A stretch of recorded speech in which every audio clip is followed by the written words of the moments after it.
Andhra model of school education మనం రూపొందించుకుంటున్నాం. పిల్లలు కాదు పిడగలను తయారు చేసే బాధ్యత మీ లోకేష్ తీసుకుంటాడని ఈ సభాముఖంగా రాష్ట్ర వ్యాప్తంగా ఉన్న తల్లిదండ్రులందరికీ నేను హామీ ఇస్తున్నా. కేజీ నుంచి పీజీ వరకు కరికులం ని బలోపేతం చేస్తున్నాం. చదువుతో పాటు నైతిక విలువలు చాలా చాలా అవసరం. ఈరోజు నేను కొన్ని విషయాలు చెప్పాలనుకుంటున్నా. మనం మాట్లాడుతూ గాజులు తొడుక్కున్నావా అంటారు.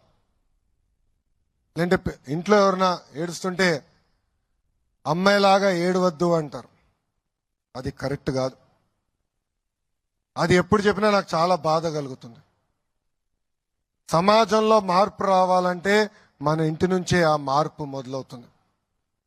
అందుకే పుస్తకాల్లో కూడా మహిళల్ని గౌరవిస్తాం కానివ్వండి, ఇంటి పనులు కూడా సమానంగా ఇద్దరు చేయాలనేది పుస్తకాల్లో పెట్టబోతున్నాం. వచ్చే సంవత్సరం నుంచి అది కూడా చేస్తున్నాం. ఇంతేకాకుండా ఆడ మగ సమానం అనేది పిల్లలకి పాఠశాలల్లోనే నేర్పిస్తామని ఈ సభాముఖంగా తల్లిదండ్రులందరికీ నేను హామీ ఇస్తున్నా. ఇప్పుడే గౌరవ ముఖ్యమంత్రి గారు చెప్పినట్లు పిల్లల్లో నైతిక విలువలు చాలా చాలా అవసరం. ఇది అనేక సార్లు గౌరవ ముఖ్యమంత్రి గారు నాకు చెప్తాం జరిగింది. ఇప్పుడే పెద్దలు చెప్పినట్లు నేను అమెరికాలో చదివా, స్టాన్ఫర్డ్ లో ఎంబీఏ చేశా. చాలా మంది అడిగారు, స్టాన్ఫర్డ్ లో మీరు ఎంబీఏ చేశారు, మీరు ఏం నేర్చుకున్నారని. వాళ్ళకి ఒకటే చెప్పా, పుస్తకాలన్నీ చదివాం, కేస్ స్టడీస్ చేసాం, అన్నీ నేర్చుకున్నా. అది కాకుండా నాలో మార్పు తీసుకొచ్చిన ఒక ఘటన ఉంది. మొదటిసారి నేను ఎల్లక్కడ పరీక్షలు రాయాల్సిన సమయంకి వెళ్తే ఉపాధ్యాయులు వచ్చి పేపర్లని టేబుల్ మీద పెట్టారు. క్వశ్చన్ పేపర్ టేబుల్ పైన పెట్టి మమ్మల్ని అందరినీ పక్క అంటే ఒకే కుర్చీ కాదు, ఒక కుర్చీలో కూర్చొని పక్క కుర్చీ ఖాళీ పెట్టి ఇంకొక కుర్చీలో కూర్చోండి అని చెప్పారు.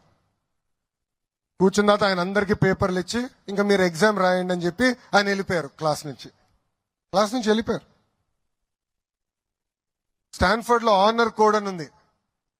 నేను కాపీంగ్ చేయను, పక్కోడు కాపీ చేస్తే రిపోర్ట్ చేస్తానని.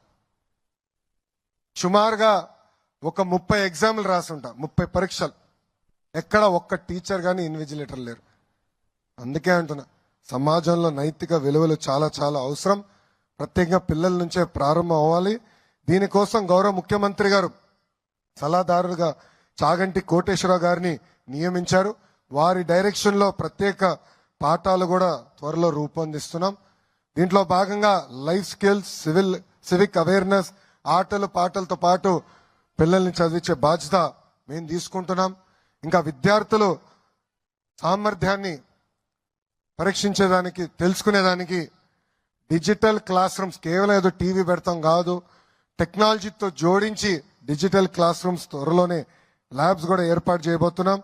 ఇంకా మీ పిల్లలు టెక్స్ట్ బుక్ లో ఏం చదువుతున్నారని కాకుండా చదివింది ఎంతవరకు వాడగలుగుతున్నారు, రోజువారీలో ఎట్లా వాడగలుగుతున్నారు, దానిపైన కూడా తల్లిదండ్రులకి మేము తెలియజేస్తాం. అన్ని పాఠశాలల్లో tables, leak proof class rooms, తాగునీరు, మౌలిక వసతులు కూడా అందిస్తాం. విద్యాశాఖలో ఏ నిర్ణయం తీసుకున్నా అందరితో మేము చర్చిస్తాం.